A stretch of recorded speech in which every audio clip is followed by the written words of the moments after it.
कई लोग ये सवाल पूछते हैं कि भाई फंडामेंटल राइट यदि वायलेट हो जाए यानी मूल अधिकार का हनन हो जाए तो आप कहां जाएंगे? आप सुप्रीम कोर्ट जाएंगे, हाई कोर्ट जाएंगे, क्या करेंगे? यदि आप इधर जाते हैं तो वो गलत, उधर जाते हैं तो वो गलत, अब करें क्या? तो पहले हम जानते हैं आर्टिकल 32 क्या है और 226 क्या। आर्टिकल 32 जब आप पढ़ेंगे कॉन्स्टिट्यूशन में, बहुत सिंपल है।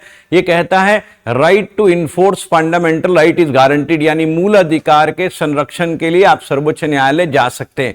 उसी प्रकार से जब आप आर्टिकल 226 पढ़ेंगे तो वहां भी लिखा है कि अनुच्छेद 32 में लिखी हुई कोई भी बात के परे आप हाई कोर्ट जा सकते हैं। तो आप हाई कोर्ट भी जा सकते हैं, सुप्रीम कोर्ट भी जा सकते हैं। आप जाएंगे कहां?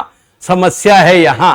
तो यदि मान लीजिए किसी ने आपको कह दिया आप सुप्रीम कोर्ट जाओ, आप पहुंच गए सीधा सुप्रीम कोर्ट, लेकिन सुप्रीम कोर्ट जाने में आपका समय भी बर्बाद और पैसा भी बर्बाद, क्योंकि सुप्रीम कोर्ट सुप्रीम है, बड़े महंगे लॉयर।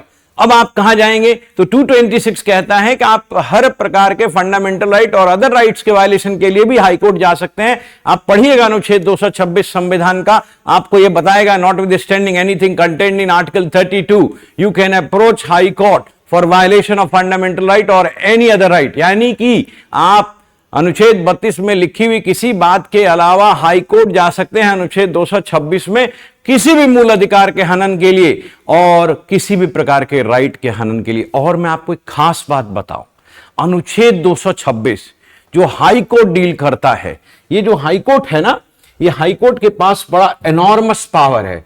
ये सुप्रीम कोर्ट आप जाएंगे,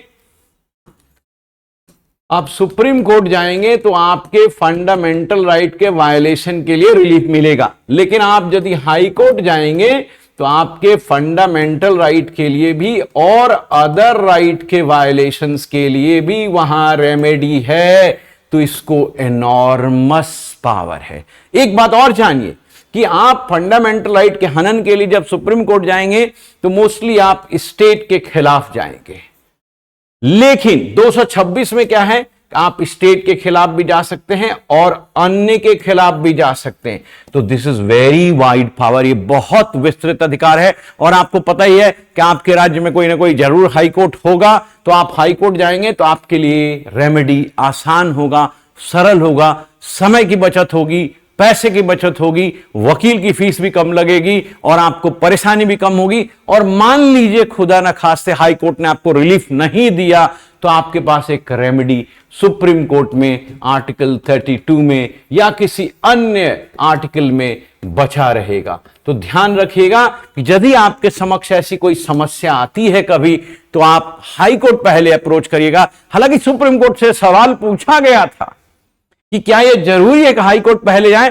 सुप्रीम कोर्ट ने कहा यह जरूरी नहीं है, but this is rule of pragmatism, prudence, यानी ये आपकी प्रज्ञा पर निर्भर करता है। आपको निर्णय लेना होगा और बेहतर यही होगा कि आप हाई कोर्ट जाओ, क्योंकि रेमेडी नहीं मिलेगी तो आप बाद में सुप्रीम कोर्ट यानी सर्वोच्च न्यायालय एपेक्स कोर्ट जा सकते हो। तो पहले ही आप एपेक्स कोर्ट की रेमेडी को मत अवेल करो, आप हाई कोर्ट जाओ और हाई कोर्ट में आप अपना रिलीफ। और आपको पता होगा कि जो पावर सुप्रीम कोर्ट को यहां है वो सारे पावर हाई कोर्ट को यहां है, तो फिर क्या परेशानी है? आप हाई कोर्ट जाइए ना, सुप्रीम कोर्ट क्यों जाना चाहते हैं?